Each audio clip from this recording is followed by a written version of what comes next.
Asian nations, and US President Donald Trump criticizes Western moves to recognize a Palestinian state, calling it a reward for Hamas. There are more coming up on Awani International.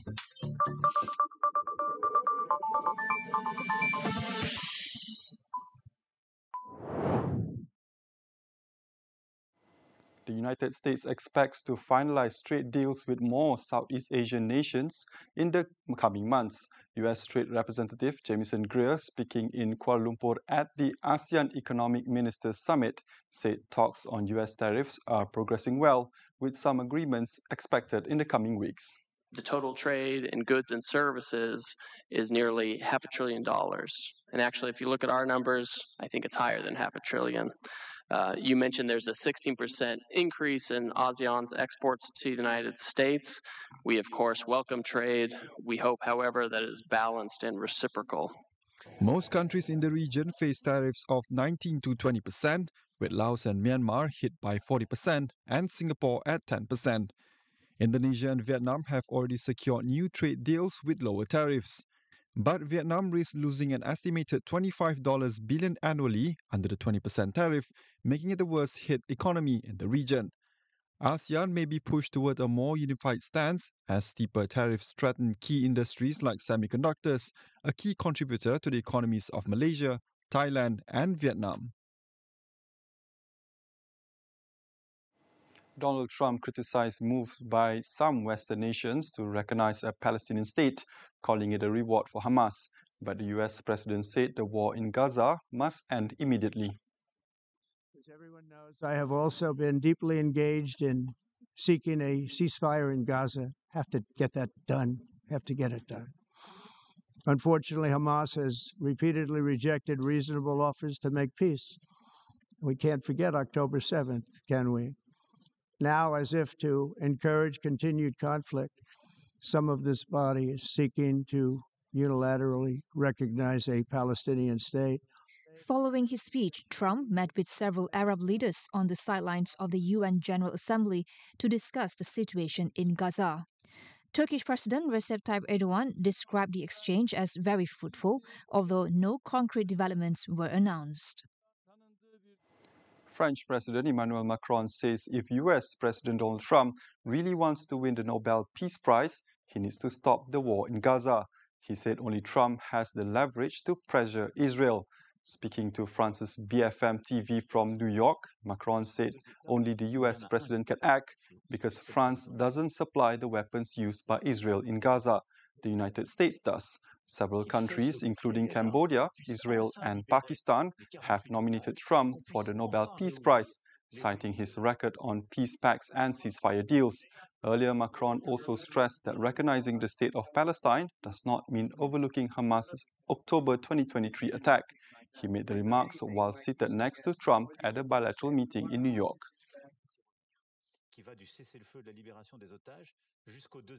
Stay tuned for more after the break.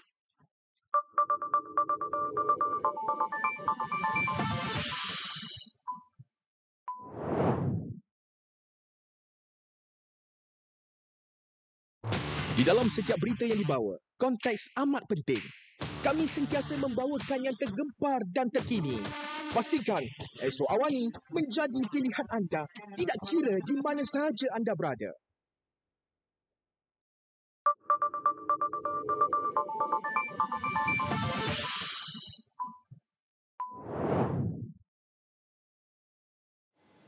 Welcome back. The full impact of US tariff hikes has yet to hit the global economy, with growth proving more resilient than expected. In its latest outlook, the Organization for Economic Cooperation and Development, OECD, says companies have so far absorbed much of the tariff shock. Many have accepted slimmer margins and leaned on inventory stockpiled ahead of tariff increases. For now, strong investment in artificial intelligence is helping sustain US growth, while government support is cushioning China's slowdown. By August, US import tariffs had climbed to 19.5%, the highest since the Great Depression. The full effects of these tariffs will become clearer as firms run down the inventories that build up in response to tariff announcements and as the higher tariff rates continue to be implemented. The OECD now expects global growth at 3.2% in 2025, a touch below last year, but stronger than its June outlook. Growth is seen easing to 2.9% in 2026 as tariff pressures mount. For the US, growth is forecast to slow to 1.8% in 2025 before easing further to 1.5% in 2026, while China is projected at 4.9% this year before easing to 4.4% in 2026. In Europe, the bloc is expected to expand 1.2% this year but weaken to 1.0% by 2026. Japan and the UK also face softer momentum. With global growth cooling, the OECD expects most central banks to cut or hold rates if inflation continues to ease.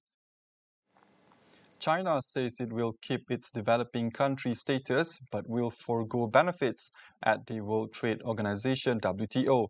Premier Li Qiang says the world's second largest economy is now acting as a responsible major economy and will no longer seek such privileges in current or future WTO agreements. WTO rules allow developing countries special rights and for other members to treat them more favorably. This includes longer timelines for implementing commitments and measures to boost trading opportunities. China's announcement follows months of trade tensions with the US over sweeping tariffs and Beijing's retaliatory measures. The US has long argued that there will be no meaningful reform at the WTO until China and other major economies give up special and differential treatment, saying the status gave them an unfair advantage. US President Donald Trump has issued one of his strongest statements of support for Kyiv, saying he believes Ukraine can reclaim all territory lost since the war began. Trump claims that Russia is in big economic trouble and that Ukraine could prevail with support from the European Union. His comments on Truth Social mark a reversal for Trump, who previously suggested Kyiv should consider giving up territory to end the war. Trump also said Russia was fighting aimlessly after 3 years of war, a notable change in tone just over a month after his meeting with Russian President Vladimir Putin in Alaska. He also previously urged NATO countries to shoot down any Russian jets violating their airspace. Trump earlier met with Ukrainian President Volodymyr Zelensky in New York, who described their talks as good and constructive. Zelensky has been pressing Washington to tighten sanctions on Moscow to force it into negotiations to end the war. Ukrainian President Volodymyr Zelensky says he believes US President Donald Trump could help influence China's position on Russia's war in Ukraine. Speaking to Fox News after meeting Trump at the United Nations General Assembly in New York, Zelensky said Ukraine feels China wants to see the conflict come to an end. China is not a party to the conflict, but Kyiv has long complained that Beijing has supplied items to Moscow that can be used in its war against Ukraine. The US has accused both China and India of aiding Russia's war effort due to their ongoing purchases of oil from Moscow. Beijing has rejected any suggestion it is fueling the conflict in Ukraine. Trump said he believes Ukraine can regain all territory lost since Russia's 2022 invasion in one of his strongest statements of support for Kyiv. He called Russia's economy in big trouble, posting the remarks on Truth Social after meeting Zelensky in New York. The European Union plans to press Vietnam to lift administrative barriers on the EU goods as the bloc's trade deficit with Hanoi continues to grow. Since a 2019 free trade agreement, Vietnam has become the EU's largest trading partner in Southeast Asia, with bilateral trade reaching $79 billion last year. But trade flows remain largely unbalanced. The EU's deficit with Vietnam rose nearly 20% last year to about $50 billion and has already hit $30 billion in the first half of 2025. EU officials say apples and kiwis from Italy, potatoes from Germany, poultry from Spain, and pork from several countries have been barred by administrative delays despite being cleared as safe. The Commission wants Vietnam to remove these barriers, while Hanoi is expected to push back on EU carbon tariffs and regulations. EU Trade Commissioner Maroš Šefčovič will meet Vietnamese officials on Friday during a Southeast Asia trip that also includes Indonesia and Malaysia. Discussions will focus on removing non-tariff barriers for EU products, including food, pharmaceuticals, and automobiles. Indonesia expects exports to the European Union to grow nearly 60% within 3 years, following its long-awaited trade agreement with the bloc, which comes into force in 2027. Dr. Fitra Faisal Hastiadi, expert staff at Indonesia's government communication agency, says the deal comes at a crucial moment as global trade faces rapid shifts in tariffs and market strategies. It is also expected that throughout the process, within 3 years, we can have minimum 58% of export growth Indonesia to EU, and then it is also expected to have 0.2% at least additional growth, for the GDP, which is actually pretty much needed nowadays, since now Indonesia is on the verge of attaining 8% of economic growth within 5 years, as Pak Prabowo's our president administration is suggesting that we need to aim a higher target, not only 5% target, but beyond 5%, because Indonesia especially is now trying to escape from the middle income trap, and the window is quite limited. We have only until 2038 in terms of how we can utilize the demographic dividends. So in that case, we need to grow at least 6.5 to 7% to achieve the status as the high income countries within the next 15 to 20 years.